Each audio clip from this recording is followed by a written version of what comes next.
Norman Iran 1 ABL YouTube channel. Like, share, and subscribe. Lovebird Talks and Tips. Hello and welcome back my fellow Kashabab.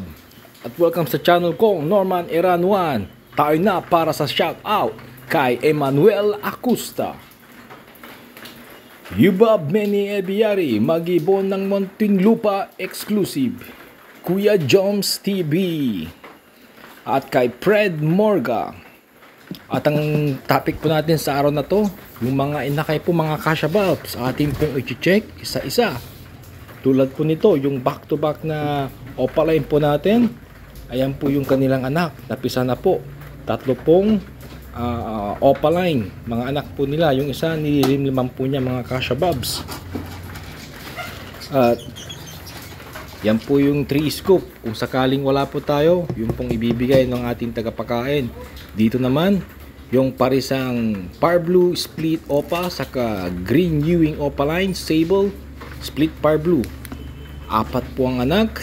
Ikakanling po natin kung ilan po ang fertile. At may 2 pong hindi fertile. Yun po ay ang ating aalisin mga Kashababs dahil umabot na po ng 10 to 12 days. Wala pa rin pong nangyayari. Clear eggs po sila. Kaya ating pong aalisin.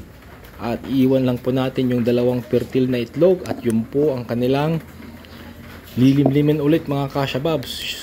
Nang sa ganun hindi po sila mahirapan din. Sasayang lang din po kung pati yung hindi fertile, lilimliman lang din po nila mga Kashababs.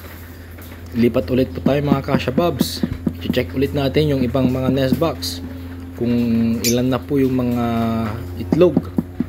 Dahil tag-ulan po, medyo madami po ngayon itlog yung mga alaga nating breeder. Ito po mga Kashababs.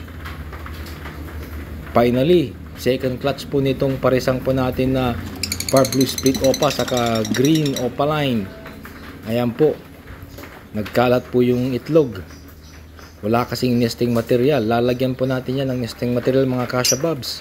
4 na itlog, 2 ang clear, 2 ang fertile. Aalisin din po ulit natin yung 2 clear po mga Kashababs. Bakit natin inaalis? Baka po pwede pang maging fertile kung yung pang inyong kasagutan hindi na po. Dahil lampas na po ng 10 to 12 days po.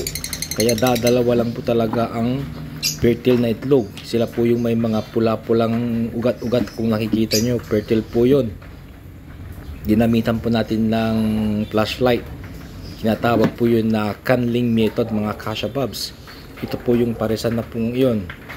Kaya sana mapalaki po nila or mabuhay po nila yung kanilang mga itlog at maging inakay po mga Kashababs.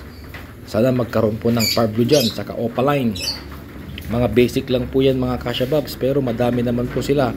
Dito naman, wala pong itlog. Itong paresang po na Green Split Opa, Splitino, saka Lutino Hen. Lipat ulit po tayo sa iba. Dito naman, yung paresan po natin na Green Ewing Opaline, Split Opaline, Split Blue, saka Par Blue po na Opaline. Sila po yung nag-poster nung Par Blue Opaline Fail Palo po. Nung inalis po natin yung breeder po natin na yun, ito na pong resulta. 4 po na itlog. Ang bilis lang po, di ba mga Kashababs? Ganito po ang resulta kung sakali pong tayo po ay nagbe-breed. Dapat alam po natin yung schedule kung kailan na po sila ulit magbe-breed. Lalo na kung pinalabas na po nila yung kanilang anak, magsisimula na po sila mga Kashababs. At dito naman po yung parisan po natin na mag-ina po. Ito po yung Par Blue Split Opa Fail Palo saka Par Blue Split PF po. Mag-ina. Ayan po, anak po nila yung pinaposter po natin na Par Blue Opaline Fail Palo. Dito naman 4 na ilog po nila.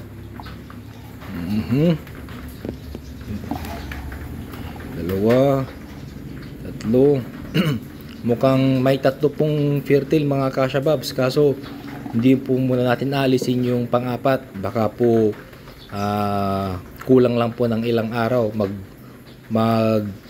fertile din po yan, kaya standby lang po yun mga Kashababs. Yan po yung parisan po natin na mag-ina po. Sila po ang ating pinagpares, nagkapag first clutch na po at nabuhay. Kaya yun po mga kashababs, pwede po. Wala pong kaduda-duda. At dito naman mga kashababs, yung parisan po natin na Green Ewing Opaline Sable Split Par Blue saka Lutino po. 1, 2, 3, 4, 5, 6, 7 pong itlog, pero may pinaposter po tayong dalawa. Yung dalawang po yun ay anak po ng Violet Opaline saka Par Blue Opaline po. Nilagay lang po natin dito dahil medyo lamang na po sa days nang sa ganun humabol po. Ilan po silang mapipisa dito mga kashababs.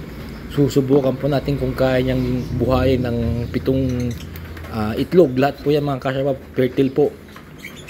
Papasubok po natin dito sa parisampong ito dahil subok na po silang mga breeder po natin. Nakailang palabas na po sila ng mga Green Opaline Split Ino saka Green Split Opa Split Ino po na parisan. Makagaling po ang mga yan. Ito po yung Par Blue Opaline saka yung parehas at yung kapares po niya ay Par Blue Opaline. Yung po yung nag-anak po sila ng 4 ba or 5. Malapit na pong mapisa yung dalawa. Nilagay po natin doon sa Lutino para sila pong mag-poster. Bakit ko po ginawa yon? Baka po kasi itong parisampung Violet Opaline saka Par Blue Opaline hindi po nila mabuhay. At least sa ilang itlog po nila may sure na po na nilagay tayong sineparate para kung hindi man po nila mabuhay ito, mayroon pa po silang inakay sa kabila, anak kumbaga, na pwedeng buhay ng ibang breeder. Dito mukhang 2 or 3 po ang fertile. Yung po ang paraan ko mga kashababs, dahil 100% maglalabas po ng Par Blue Opaline po ang mga to mga kashababs. Yun, may isa pa palang hindi fertile mga kashababs. So yun, 2 lang po ang fertile plus yung 2 anak nila sa kabila na pinaposter po natin. Ayan na po sila, yung mga hindi po fertile. Medyo marami-rami din po sila mga kashababs. Dino-double check ko po kung sakaling baka fertile po yung nakuha ko, kaya dapat po nating ulit-ulitin mga kashababs. Ayan po, talagang clear po sila. Hanap pa po tayo at mag-check ng mga ibang breeder po natin. Update po kung ilan pa po ang mga may itlog. Yun po ang ating gagawin sa vlog kong ito mga kashababs, kaya standby lang po kayo dyan at panoorin. At ito naman yung ating paresan mga kashababs na Violet Opaline saka Par Blue Opaline. Sila po yung naglabas ng Par Blue Violet Opaline po mga kashababs. At dito naman mga kashababs yung paresan po na Par Blue Ewing Opaline. Pinares ko po sa isang Lutino. Yung Lutino po, yun po ang male, kaso mukhang hindi pa po ata sila nagbi-breed ng tama ng hen na na Par Blue Opaline Ewing. Dito naman sa kabila, wait lang mga kashababs, medyo isang kamay lang po ang gamit ko, yung isa hawak po ang cellphone. Titignan po natin mga kashababs kung ano po, kung may itlog po ba. Mukhang wala po. Lipat ulit po tayo mga kashababs. Titingin po ulit tayo dito sa mga ibang breeder po natin. Isa-isahin po natin, tignan yung mga kanilang nest box kung may mga itlog na po ba sila. Dito po mukhang wala po mga kashababs. Ito naman yung paresan po natin na Par Blue Ewing Opaline na male saka Lutino hen po na Lutino hen. Mukhang wala pa po. Tingin ulit tayo mga kashabab sa mga ibang nest box po. At nang baka may mga bago pong itlog yung mga ibang breeder po natin. Kaya po dito, ito po yung paresang back to back split Filipalo po na blue. Oops, may itlog po sila. I-check po natin mga kashababs kung fertile po bang mga itlog na to or hindi. Ayun. Check po natin, mukhang hindi po mga kashababs. wait po ulit tayo ng ilang araw pa po doon. Ito naman yung parisan po natin na back to back Personata. May itlog po sila, kaso aalisin na po natin ito mga Kasha Bobs, kasi po ilang days na rin po ito, more than 12 days clear po sila mga Kasha Bobs. Kaya aalisin na lang po natin nang makapag-breed po ulit sila ng panibago. Dahil kung hindi po natin aalisin yan, lilimliman lang po nila mga Kasha Bobs. Sayang lang po yung panahon. Ito po yung ating mga nakuha dun sa parisampung back-to-back Personata. Clear po. Ito naman sa mga ibang breeder po natin. Patunay lang po mga Kasha Bobs na clear po ang mga to at lampas na po ng 10 days to 12 days po. Kaya dapat po kung fertile po ang mga to, makikita naman po magkakaroon po ng ugat-ugat o yung pula po yung nasa loob po. Kaso clear po sila mga Kasha Bobs.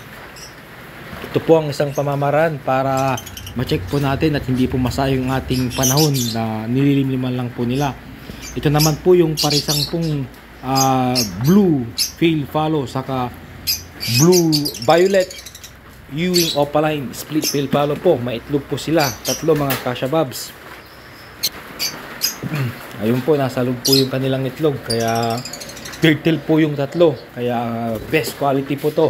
Baka makapagpalabas po ito na o makapagpabuga po ng Fail Fallow po mga Kasha Bobs. At ito naman mga Kasha Bobs, yung mga tinanggal po natin mga itlog. Kung nakikita nyo po, madami po sila, pero blessing din po tayo dahil yung mga fertile po na itlog, mga 18 to 20 po sila mga Kasha Bobs. Kaya okay lang po yun, panalo naman po tayo at sana mabuhay po lahat sila. At kung nagustuhan mong vlog kong ito, huwag kalimutang pa-thumbs up. At kung hindi man, pa-thumbs up pa rin mga Kasha Bobs. Huwag kalimutang i-share, i-like at pa-subscribe. Uli, maraming salamat po.